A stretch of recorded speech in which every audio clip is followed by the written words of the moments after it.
Everyone, welcome back to my YouTube channel our everyday class, जिसमें आज हम एक नई पोएम को पढ़ने जा रहे हैं जिसका नाम है the voice of the rain. The voice of the rain जो है वो हमारी हॉर्नबिल की बुक में है और इसे लिखा था वॉल्ट व्हिटमैन ने। अभी देख लेते हैं कि वॉल्ट व्हिटमैन कौन थे। तो सबसे पहले जाने तो वॉल्ट व्हिटमैन थे। उनका जन्म मई 31, 1819 में हुआ था और उनकी डेथ 26 मार्च 1892 में हुई थी। ये एक अमेरिकन पोइट थे, एसेइस्ट थे और जर्नलिस्ट थे। यानी ये ऐसे भी लिखा करते थे, कविताएं भी लिखा करते थे और एक न्यूज़ कंपनी में ये एक जर्नलिस्ट थे। तो इन्हें एक इन्फ्लुएंशियल पोइट के रूप में भी जाना जाता था।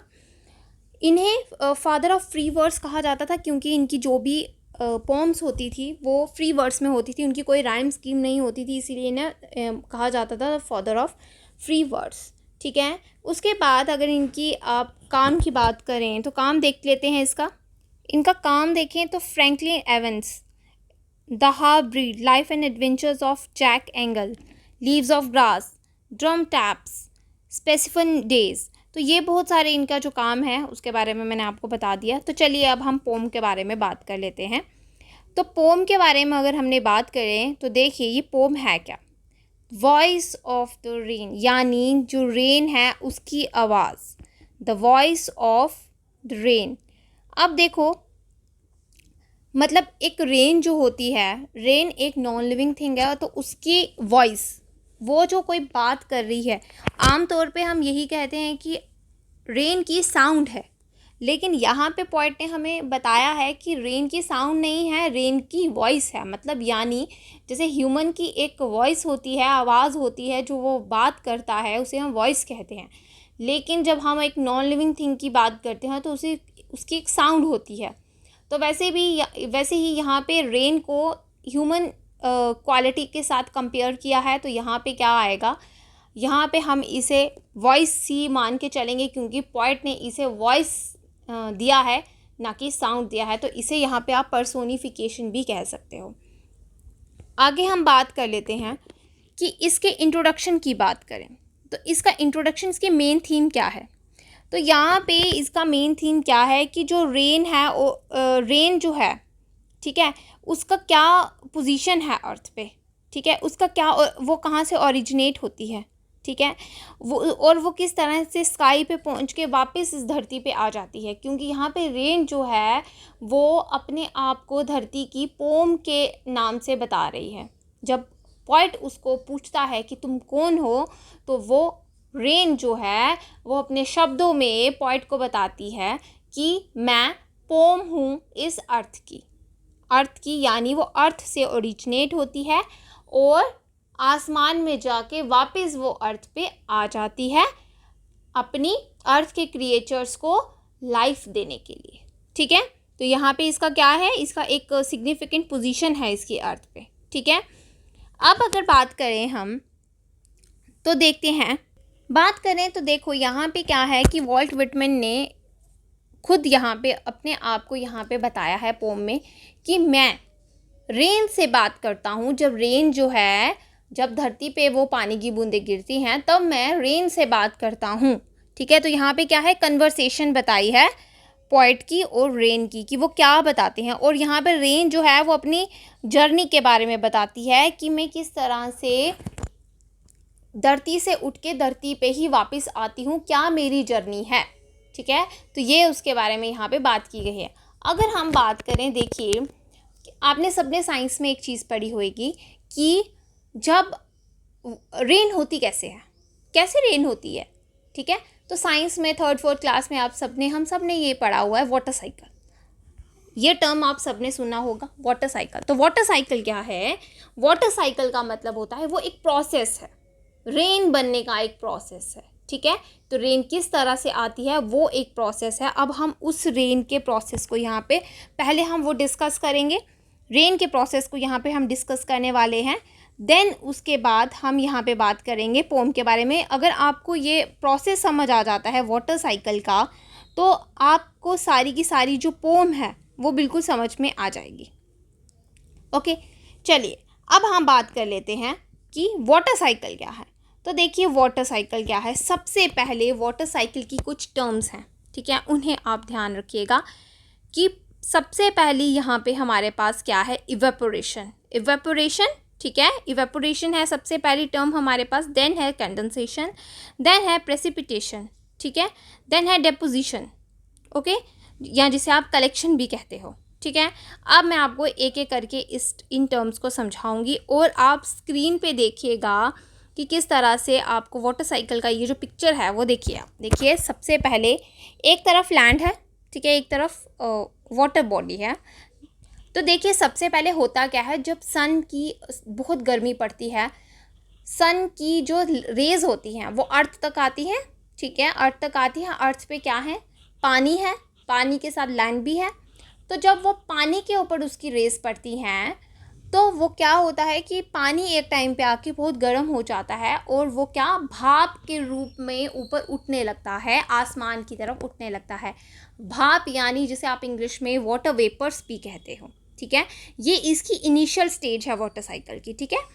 इसमें होता क्या है, ये एक प्रोसेस होता है जिसमें क्या होता है कि जो पानी होता है, पानी किस स्टेट में होता है, लिक्विड स्टेट में। तो आपने वाटर की स्टेट्स पढ़ी हैं, ठीक है, सॉलिड, लिक्विड एंड गैस। तो ये 3 स्टेट्स हैं। सबसे पहले क्या होता है कि पानी आपने देखा लिक्विड स्टेट में होता है।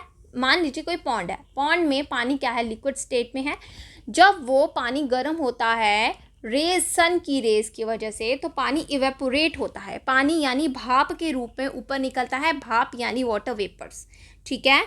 जब वो भाप के रूप में ऊपर निकलता है तो वो किस स्टेट में होता है, गैसियस स्टेट में होता है, यानी गैस की स्टेट में होता है। आप उसको देख नहीं सकते हो, ना उसको हाथ लगा सकते हो, जस्ट आप उसको फील कर सकते हो कि पानी जो है गैस स्टेट में ऊपर आसमान की तरफ जा रहा है, ठीक है। तो क्या होता है कि वाटर जो होता है, वाटर बॉडीज में get heated up and evaporates in the form of water vapours and mix with the air and then disappear, ठीक है। और वो क्या होता है, गुम हो जाता है। उसके बाद जब वो एक हाइट पे पहुंचता है, हाई एल्टीट्यूड पे पहुंचता है, तो वहाँ पे जाके वही वाटर वेपर्स जो बहुत गर्म होते हैं, गर्मी की वजह से जो इस तरह से ऊपर उठे होते हैं आसमान की तरफ, एक टाइम पे वहाँ पे जाके वो क्या हो जाते हैं, ठंडे होना शुरू हो जाते हैं, ठीक है। जब इवेपोरेट हो गया वाटर, वो वाटर वेपर्स जो होते हैं वो क्या होता है, अपनी थर्मल एनर्जी को क्या कर देते हैं, लूज़ कर देते हैं, ठीक है। फिर वो क्या बन जाते हैं, वो लिक्विड फॉर्म में आ जाते हैं और उस प्रोसेस को हम कंडेंसेशन कहते हैं, ठीक है। और वो कंडेंसेशन में क्या होता है कि जो क्लाउड्स होते हैं वो बन जाते हैं, यानी जो गैस की फॉर्म में पानी ऊपर उठा है वो लिक्विड स्टेट में आके क्लाउड्स बन गए हैं। अब वो क्लाउड्स बन चुके हैं। जब वो क्लाउड्स बन चुके हैं तो क्या होता है, जो पानी गैस की फॉर्म में ऊपर उठा था वो अब लिक्विड फॉर्म में आ चुका है। तो इस प्रोसेस को हम कंडेंसेशन कहेंगे। उसके बाद जब वो पानी, उसका जो एक्स्ट्रा पानी जो क्लाउड्स नहीं बना होता है, वो क्या होता है, जो वो पानी बच जाता है तो प्रेसिपिटेशन होता है। फिर प्रेसिपिटेशन क्या है, प्रेसिपिटेशन होता है कंडेंसेशन के बाद जो एटमॉस्फेरिक वाटर वेपर्स होते हैं वो बड़े बड़े वाटर ड्रॉपलेट्स बन जाते हैं और वो वापस धरती पे आ जाते हैं with the help of gravity, okay. यानी रेन, स्नो, हेल, ये सब जो चीज़ें हैं ये प्रेसिपिटेशन, यानी रेन जो है उसमें से एक पार्ट है। कोई रेन की फॉर्म में आता है पानी, कोई स्नो की फॉर्म में आता है और कोई हेल की फॉर्म में आता है, ठीक है। तो उसे हम प्रेसिपिटेशन कहते हैं। इसका फाइनल स्टेज जो होता है वो होता है डेपोजिशन। और डेपोजिशन का क्या मतलब होता है, डेपोजिशन का मतलब होता है जब इवेपोरेटेड वाटर वेपर्स जो होते हैं वापस अर्थ पे आ जाते हैं एज प्रेसिपिटेशन, और जो ये जो वाटर होता है डिफरेंट वाटर बॉडीज़ के बीच में वापस वो चला जाता है, ये जैसे कि हमारे सी हो गए, पॉन्ड हो गए, रिवर्स हो गए, लेक्स हो गए। तो इवन लैंड में भी आपको पता है ना, जब पानी गिरता है, जब बारिश होती है, तो लैंड में जो पानी होता है, वो जो पानी होता है वो क्या हो जाता है, वो लैंड जो है उस पानी को एब्जॉर्ब कर जाती है, और जो पानी जो नीचे बिल्कुल मिट्टी के बिल्कुल नीचे जाके जमा हो जाता है, कलेक्ट हो जाता है, उस वाटर को हम अंडरग्राउंड वाटर कहते हैं, ठीक है। उसे हम क्या बोलते हैं, अंडरग्राउंड वाटर या ग्राउंड वाटर कहते हैं। तो वो हो गया हमारा डेपोजिशन, ठीक है। ये समझ में आया आपको। तो यही था हमारा वाटर साइकिल, मतलब पानी जहाँ से उठता है वहीं पे वापस आ जाता है, ठीक है, इन the form of rain. Okay, तो ये था हमारा वाटर साइकिल का प्रोसेस। अब देखिए ये वाटर साइकिल का प्रोसेस तो मैंने आपको दिया समझा। अब देखो अब हम बात कर लेते हैं वॉइस ऑफ द रेन, यानी पानी की जो बात है वो क्या है। आप देखिए पानी की बात को समझते हैं। अब हम स्टैंजा बाय स्टैंजास को समझेंगे। स्टैंजा है, एंड दो आर हु आर दो said I to the soft falling shore, which strange to tell give me an answer as here translated. I am the poem of the earth, so said the voice of the rain. Eternal I rise, impalpable, out of the land and the bottomless sea. अब यहाँ पे आप इसको समझिएगा, ये जो art दो है, ये देखिए ये क्या है, ये ओल्ड फैशन वर्ड्स हैं जिसे यूज़ किया था वॉल्ट विटमैन ने। तो आर्ट का यहाँ पे मतलब है आर और दाओ का मतलब है यहाँ पे यू, ठीक है। तो इसमें कन्फ्यूजन नहीं होनी चाहिए आपको। तो यहाँ पे बोला है एंड हु आर यू, मतलब यहाँ पे पूछा गया है कि तुम कौन हो। सेड आई, किसने कहा, आई ने, आई यानी खुद point two the soft falling शोर। सॉफ्ट फॉलिंग शोर को क्या ये रेन है। सॉफ्ट फॉलिंग शोर कौन है, रेन है। तो यहाँ पे क्या बताया गया है, एंड हु आर दो, तुम कौन हो। मैंने उसे पूछा, किससे पूछा, to the soft falling shore, यानी रेन को पूछा, जो बिल्कुल सॉफ्टली शॉवर की तरह जो गिर रही है, रेन, उसे पूछा। Which strange to tell gave me an answer as here translated. अब यहाँ पे क्या है कि रेन ने यहाँ पे मुझे रिप्लाई किया। अब यहाँ पे क्या बताया गया है कि रेन ने मुझे रिप्लाई किया। उसने बहुत ही मुझे बहुत अजीब लगा, स्ट्रेंज टू टेल, ये मुझे बहुत बताने में बहुत अजीब लग रहा है कि उसने मुझे आंसर दिया। जैसे कि मैं तुम्हें यहाँ पे ट्रांसलेट कर रहा हूँ, एज हियर ट्रांसलेटेड, मतलब पॉइंट कह रहे हैं, मैं तुम्हें यहाँ पे ट्रांसलेट कर रहा हूँ। उसने कहा I am the pome of earth, said the voice of the rain. देखो यहाँ पे लिखा हुआ है वॉइस ऑफ द रेन, यानी रेन ने अपने शब्दों में कहा कि मैं अर्थ की पोम हूँ, अर्थ की कविता हूँ। एटर्नल आई राइज, एटर्नल का क्या मतलब है, नेवर एंडिंग, कि मैं नेवर एंडिंग आई राइज, मतलब मैं इस तरह से ऊपर की तरफ उठती हूँ। नेवर एंडिंग, आसमान की तरफ उठती हूँ। नेवर एंडिंग यहाँ पे आसमान को कहा गया है, ठीक है, मतलब मैं आसमान की तरफ उठती हूँ। आई राइज, और मैं इम्पैल्पेबल का क्या मतलब है यहाँ पे, जिसे आप डिस्क्राइब नहीं कर सकते हो, जिसे आप टच नहीं कर सकते हो, जस्ट फील कर सकते हो, ठीक है। उस रेन ने मुझे कहा कि मैं जब उठती हूँ, इम्पैल्पेबल का क्या मतलब है कि मैं किसी को दिखाई नहीं देती हूँ, लेकिन मुझे सिर्फ फील किया जाता है। Out of the land and the bottomless sea, मैं कहाँ से उठती हूँ, लैंड से उठती हूँ और बॉटमलेस सी से उठती हूँ, ठीक है। यहाँ पे बॉटमलेस सी, देखिए यहाँ पे क्या मतलब है बॉटमलेस सी का। बॉटमलेस सी देखो यहाँ पे बताया गया है, यहाँ पे बहुत बड़ा चढ़ा के सी के बारे में बताया गया है कि ऐसा सी है, इतना गहरा सी है कि जिसकी कोई सतह नहीं है, जिसका कोई बॉटम ही नहीं है। तो ये थोड़ा बड़ा चढ़ा के बताया गया है। तो यहाँ पे रेन जो है वो कहती है कि यहाँ पे, अब देखो ये क्या है, eternal I rise impalpable out of, मतलब इम्पैल्पेबल का क्या मतलब है, यहाँ पे उसको मैं फील, कोई इसको फील नहीं कर सकता है, कोई टच नहीं कर सकता है, सॉरी फील कर सकता है, कोई टच नहीं कर सकता, देख नहीं सकता। क्या मतलब है कि वो इवेपोरेट हो रही है, इवेपोरेट होके ऊपर जा रही है और गैसियस फॉर्म में जा रही है। आपने गैस को कभी देखा है, नहीं देखा, सिर्फ आप फील कर सकते हो। तो यहाँ पे यही बात बताई गई है कि सिर्फ जो है वो मैं गैसियस स्टेट में ऊपर जा रही हूँ और इवेपोरेट हो रही हूँ, ठीक है, यहाँ पे ये बताया गया है। नेक्स्ट है upward to heaven, whence vaguely formed all together change and yet the same. I descend to leave the draughts, atomies, dust layers of the globe and all that in them without me were seeds only latent unborn. अब इसमें देखिए whence का मतलब होता है where, ठीक है। वैगली का मतलब है जो क्लियर नहीं है चीज़, डिसेंट मतलब वापस नीचे आ जाना, लेव का मतलब है कुछ धो देना,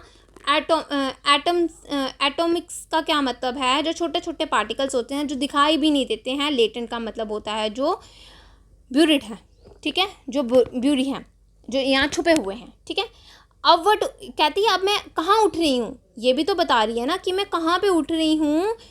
हेवन यानी ऊपर, आसमान के बिल्कुल ऊपर जाके उठती हूँ, जहाँ पे क्या है, वेगली, जो जहाँ पे मैं क्लियर नहीं हूँ। वेंस वैगली, यानी यहाँ पे मैं क्लियर नहीं हूँ। क्लियर क्यों नहीं हूँ? क्योंकि जब क्लाउड्स जब वो बन जाते हैं तो क्या आपको वहाँ पे गैस दिखाई दे रही है? क्या वहाँ पे आपको कोई लिक्विड दिखाई दे रहा है? नहीं दिखाई दे रहा। वाटर, यानी वो कह रहा है कि मैं क्लाउड्स में बन चुकी हूँ और क्लाउड्स जो हैं वो बिल्कुल क्लियर नहीं होते हैं, ठीक है। लेकिन कहती है मैं वहाँ पे जाके थोड़ा सा चेंज तो हुई हूँ, ठीक है, येट द सेम, लेकिन फिर भी मैं वही हूँ तो मैं वही रेन हूँ, तो मैं वही पानी जो नीचे से उठ के ऊपर तक गया था, ये मैं हूँ तो वही पानी, लेकिन थोड़ी सी यहाँ पे मैं क्या हो गई हूँ, थोड़ी चेंज हो गई हूँ। यहाँ पे अब क्या है, गैस से मैं लिक्विड फॉर्म में आ चुकी हूँ और क्लाउड्स बन चुकी हूँ जो कि क्लियर नहीं है। आई डिसेंड टू लेव द ड्रॉट्स, अब यहाँ पे कह रही है कि मैं नीचे आ रही हूँ, मैं फिर से नीचे आती हूँ। टू लेव द ड्रॉट्स, लेव का क्या मतलब होता है? लेव का मतलब होता है वॉश करना, कि मैं उन सूखी ज़मीनों को, बंजर ज़मीनों को धोने आती हूँ वापस, और उनको धोती हूँ एटम्स को। एटम्स क्या, जो छोटे छोटे डस्ट पार्टिकल्स हैं, जो कुछ भी छोटे छोटे पार्टिकल्स हैं, उनको भी धो देती हूँ।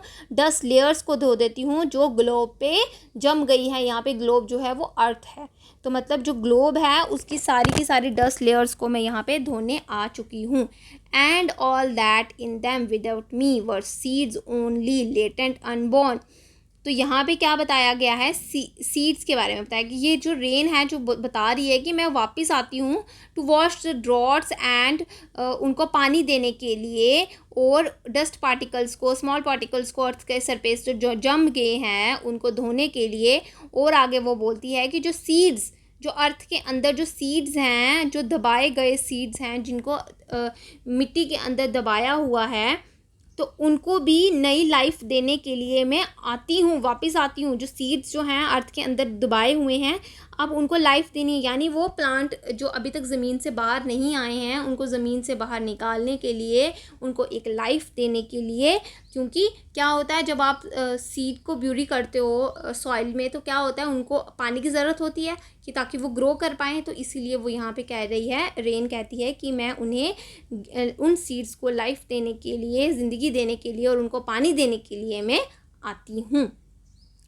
And forever, by day and night, I give back life to my own origin and make pure and beautify it. For the songs issuing from its birthplace after fulfillment, wandering, wrecked or unwrecked, duly with love returns. अब देखो यहाँ पे क्या मतलब है, मतलब यहाँ पे क्या है, and forever by day and night। यहाँ पे and forever and day by day and night का क्या मतलब है कि ये जो वाटर साइकिल का जो प्रोसेस होता है ये कंटिन्यूसली चलता ही रहता है, डे एंड नाइट ये चलता ही रहता है, ये कभी भी रुकता नहीं है, ठीक है। तो ये कह रही है आगे बारिश, ये जो है हमें बता रही है कि मैं अपने ही ओरिजिन को लाइफ देने के लिए आती हूँ, वापस आती हूँ अपनी ही ओरिजिन क्या है उसका, धरती, ठीक है। धरती से वो पैदा होती है, तो कहती है कि मैं वापस, रेन जो कह रही है कि मैं यहाँ से ही उठती हूँ, अपने ओरिजिन से ही उठ के वापस आती हूँ इसको लाइफ देने के लिए। तो अभी देखो यहाँ पे आपको ये इस बात की तो समझ आ गई कि रेन तो लाइफ तो देती है, ठीक है।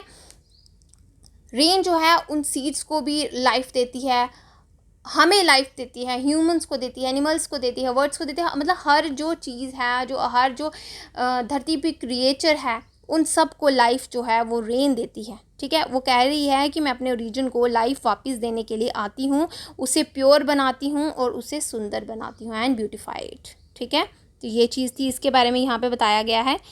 तो बता रही है कि मैं अपनी मतलब अपनी जो ओरिजिन है उसको लाइफ देती हूँ, उसकी केयर करती हूँ, ठीक है, उसे पानी प्रोवाइड करती हूँ, ठीक है, जहाँ से मैं उठी हूँ मैं उसी को ही क्या करती हूँ, उसी को ही एनरिच करती हूँ, ठीक है। रेन जो है वो बोल रही है कि मैं जैसे जैसे मैं बहती हूँ, जैसे जैसे मैं गिरती हूँ इस धरती पे, वैसे वैसे मैं हर धरती का एक कोना कोना जो है उसको प्योर कर देती हूँ, उसको लाइफ दे देती हूँ और उसकी ब्यूटी को बढ़ा देती हूँ, ठीक है, ये चीज़ है। अब ये जो एक ब्रैकेट्स में लिखा है, for the song issuing from its birth place after fulfilment, wandering, reck'd और unreck'd, duly with love return. इसका क्या मतलब है, कहते हैं जो रेन है वो एक सॉन्ग की तरह है, रेन जो है वो एक सॉन्ग की तरह है जो अपने बर्थ प्लेस से उठी हुई है, ठीक है। तो वो वैसे ही है जैसे just like the heart of the singer, ठीक है, just like the heart of the singer. और वो बोलती है कि मैं ट्रैवल करती हूँ, यानी वॉन्डर का क्या मतलब होता है, ट्रैवल करना, ठीक है। तो यहाँ पे कह रही है कि वो ट्रैवल करती है अर्थ की नीड्स को फुलफ़िल करने में, ठीक है। अर्थ की नीड्स को फुलफ़िल करने में मैं ट्रैवल करती हूँ और वापस उसी प्लेस में आ जाती हूँ, अपनी बर्थ प्लेस पे आ जाती हूँ जहाँ से मैं पैदा हुई थी, ठीक है। तो कहता है वेदर इट इज़ र्यून्ड और नॉट, ठीक है। यहाँ पे क्या है, रेग्ड का क्या मतलब है, रेग्ड का और अनरेग्ड का मतलब होता है केयर्ड फॉर और नॉट केयर्ड फॉर, ठीक है। मतलब यहाँ पे जो रेन है वो बताती है कि मैं किसी के विचारों से अफेक्ट होने वाली नहीं हूँ, ठीक है। अगर कोई मुझे सुनता है, मेरी वॉइस को सुनता है या मुझे पसंद करता है नहीं करता है, इससे मुझे कोई फ़र्क नहीं पड़ता। इन कुछ लोगों में ऐसे भी लोग होते हैं जो मुझसे प्यार करते हैं। बारिश आती है तो कुछ लोग कहते हैं वाह ठंडा, मतलब यहाँ बारिश पड़ती है जब भी किसी लोग पे, तो कोई लोग बहुत बारिश को पसंद करते हैं, वो उनको ऐसा फ़ील होता है, ठंडा ठंडा फ़ील होता है। और कुछ लोग कहते हैं कि ओहो ये तो कितना गंदा हो गया, गड्ढों में पानी भर गया, ये तो यहाँ पे ये गंदा हो गया, वहाँ पे वो गंदा हो गया। तो कुछ लोग जो है वो रेन को पसंद करते हैं और कुछ लोग जो हैं वो रेन को नहीं पसंद करते हैं। तो वो यहाँ पे कहती है रेन कि मुझे इन सब चीज़ों से फ़र्क नहीं पड़ता, मैं इन सब चीज़ों की परवाह नहीं करती कि क्या लोग मेरे बारे में सोचते हैं या क्या लोग मुझे प्यार करते हैं या नहीं। मैं बस अपनी बर्थ प्लेस पे वापस आ जाती हूँ, ठीक है। अपनी वापस प्लेस पे आ जाती हूँ, अपनी ओरिजिनल पोजीशन में। मैं उस प्यार के साथ जो मुझे रिटर्न में मिलता है अपने बर्थ प्लेस से, जो कुछ लोगों से मुझे रिटर्न में प्यार मिलता है, उस प्यार के लिए मैं वापस अपने बर्थ प्लेस पे आ जाती हूँ। तो यही थी the voice of the rain. चलिए अब इसकी हम लिटरेरी डिवाइसेस या पोएटिक डिवाइसेस के बारे में बात कर लेते हैं। सबसे पहले यहाँ पे हम एक चीज़ देख लेते हैं। सबसे पहले देखो, the I am the pome of earth set the voice of the rain, ठीक है। I am the pome of the earth set the voice of the rain. अब ये जो है ये फर्स्ट स्टैंजा में ही आपको मिल जाएगा, है ना। फर्स्ट स्टैंजा में आप देख लीजिए, आपको 5th लाइन में है I am the pome of the earth set the voice of the rain. अब ये जो आई एम द, मैंने आपको स्टार्टिंग में ही बता दिया था कि ये पर्सोनिफिकेशन है, ठीक है। ह्यूमन क्वालिटीज़ को बताया गया है एक नॉन लिविंग थिंग्स में। तो ये हो गया हमारा पर्सोनिफिकेशन। उसके बाद इसी में मेटाफर भी है कि यहाँ पे क्या किया गया है, रेन को कंपेयर किया गया है पोम के साथ, ठीक है। उसके बाद है यहाँ पे हाइपरबोल की यूज़ किया गया है, जैसे बॉटमलेस सी, बढ़ा चढ़ा के बताया गया है बॉटमलेस सी के बारे में। तो यही थी, मतलब इसका तो देखिए मैंने सीधी सी बात बता दी आपको कि इसमें तो ये तो फ्री वर्ड्स में लिखी गई पोम है, इसकी तो कोई राइम स्कीम होगी नहीं। तो लेकिन यहाँ ये पूरी पोम जो है वो क्या है, फ्री वर्ड्स में लिखी गई है। तो फ्री वर्ड्स का तो हो गया यहाँ पे कि इसकी कोई राइम स्कीम नहीं है, लेकिन लिटरेरी डिवाइस को भी हमने आपके साथ शेयर कर दिया। तो बस यहीं तक की थी आज की पोम। हम मिलेंगे कल नई वीडियो के साथ, तब तक के लिए thank you and bye bye.